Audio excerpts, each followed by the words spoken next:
भारतीय थल सेना के प्रमुख जनरल उपेंद्र द्विवेदी आज अपने बचपन के विद्यालय Saraswati higher secondary school Krishnanagar Satna Madhya Pradesh पहुंचे।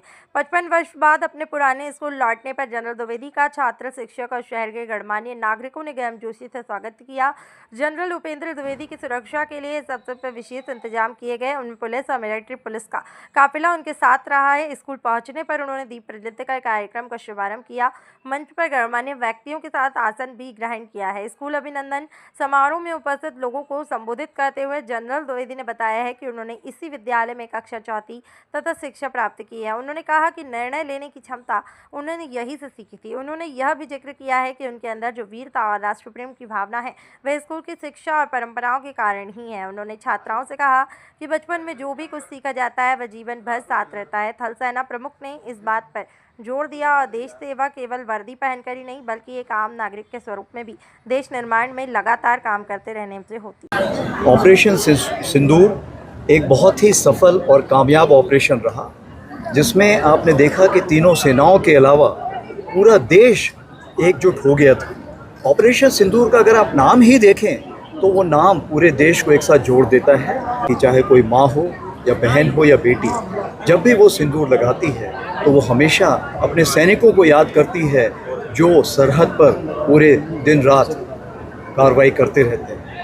ऑपरेशन सिंदूर इसलिए सफल हुआ क्योंकि हमने सैद्धांतिक और टेक्निकल या जो नया हमारा रूप है टेक्निकल रूप में उसको कंबाइन करके इस बार हमने लड़ाई की थी।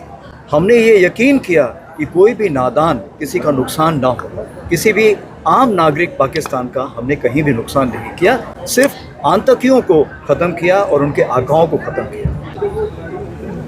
जब आप बालक होते हैं, जब छोटे होते हैं, तो वो ऐसी उम्र होती है कि आप हर चीज़ उस समय जो भी सीखते हैं वो आपके साथ ज़िंदगी भर रहती है। और आपने देखा कि ये जो स्कूल है किस तरह से आज आगे बढ़ गया है और इस स्कूल से कितने IPS, IFS, फौजी और कितने डॉक्टर्स और इंजीनियर्स निकले हुए।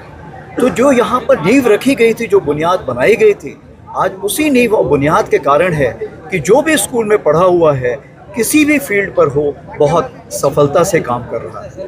मैं सतना वासियों के लिए यही कहना चाहूँगा कि आप चाहे वर्दी में हो या आप सिविल ड्रेस में हो, राष्ट्र प्रेम और देश निर्माण के लिए लगातार काम करते रहिए, क्योंकि ये आपका देश है और जब तक आप इसको साथ रखेंगे ये हमेशा आगे बढ़ता रहेगा।